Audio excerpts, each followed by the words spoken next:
సొలొమోను జ్ఞాన గ్రంథము అధ్యాయము 2 పరిశుద్ధ వచనములు 12 మరియు 17 నుండి 20 వరకు.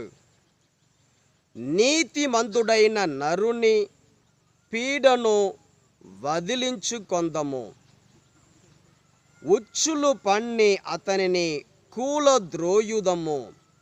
అతనికి మన కార్యములు గిట్టుట లేదు, మనము ధర్మశాస్త్రములను పూర్వాచారములను పాటించుట లేదని అతడు మనలను నిందించుచున్నాడు. అతని పలుకులు యథార్థమేనేమో పరిశీలింతము. అతని మరణము ఏ తీరున ఉండునో చూతము. నీతిమంతుడు దేవుని కుమారుడవునేని దేవుడు అతని కోపు తీసుకొనును, శత్రువుల బారి నుండి అతనిని కాపాడును.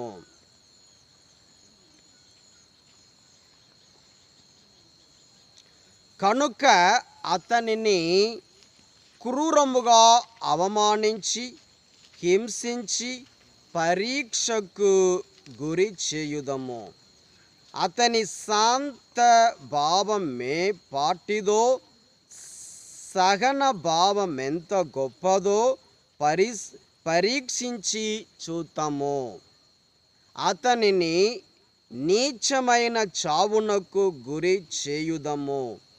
దేవుడే తనను రక్షించునని అతడు చెప్పుకొనుచున్నాడు కదా, అది ఎంత నిజమో చూద్దాము.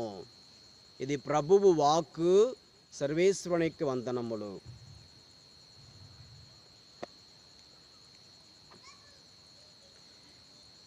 యాకోబు రాసిన పత్రిక అధ్యాయము 3 పరిశుద్ధ వచనములు 16 నుండి అధ్యాయము 4 పరిశుద్ధ వచనము 3 వరకు.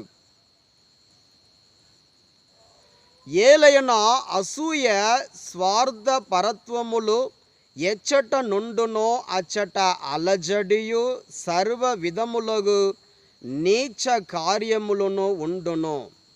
కాని దివ్యమగు వివేకము స్వచ్ఛమైనది, అంతేకాక అది శాంతిప్రదమైనది, మృదువైనది, స్నేహపూర్వకమైనది. అది కనికరముతో నిండియుండి సత్కార్యప్రదమగును. అది పక్షపాతమునకును వంచనకును దూరమైనది. శాంతి స్థాపకులు నాటిన శాంతి బీజముల ఫలసాయమే నీతి. మీ మధ్య అన్ని కలగములు వివాదములు ఎట్లు సంభవించుచున్నవి? మీ శరీరమున దాగియుండి సదా కలిగించుచుండు వ్యామోహముల నుండియే కదా మీరు ఆశించుచున్నారు కానీ పొందుటలేదు. కనుక చంపుటకైనను సిద్ధపడుదురు. మీరు అసూయ పడుదురు కానీ పొందలేరు. కనుక మీరు కలిగించుదురు, యుద్ధములు చేయుదురు. మీకేమి కావలయునో వాని కొరకై దేవుని అర్థింపకపోవుట చేతనే మీకు కావలసిన వానిని మీరు పొందలేకున్నారు.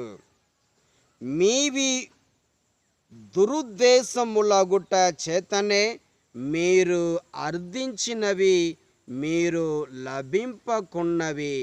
లభింపకున్నవి. మీ భోగానుభవమునకై మీరు వానిని కోరుదురు కదా.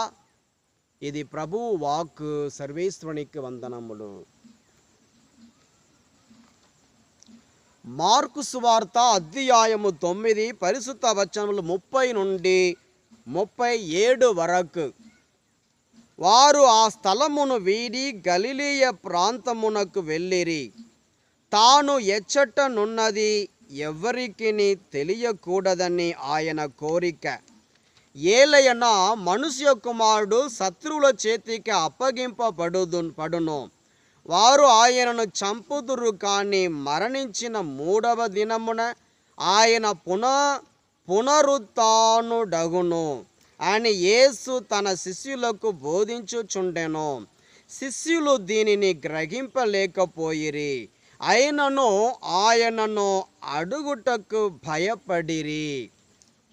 అంతటా వారు కఫర్నహూమునకు వచ్చిరి. అందొక ఇంట ప్రవేశించిన పిదప యేసు తన శిష్యులను మార్గమధ్యమున మీరు ఏ విషయమును కూర్చి తర్కించుచుంటిరి అని అడిగెను. తమలో గొప్పవాడెవడని మార్గమధ్యమున వాదించుకొని ఉండుటచే వారు ప్రత్యుత్తరమియ్యలేక ఊరకుండిరి. అప్పుడు యేసు కూర్చుండి 12 శిష్యులను చేరపిలిచి, ఎవడు మొదటి వాడు కాగోరునో వాడు అందరిలో చివరి వాడై అందరకు సేవకుడుగా ఉండవలెను అని పలికెను. మరియు ఆయన ఒక చిన్న బిడ్డను చేరదీసి వారి మధ్య నుంచి వానిని ఎత్తి కౌగిలించుకొని శిష్యులతో, ఇట్టి చిన్న బిడ్డలలో ఒకనిని నా పేరట స్వీకరించువాడు నన్ను స్వీకరించిన వాడగును.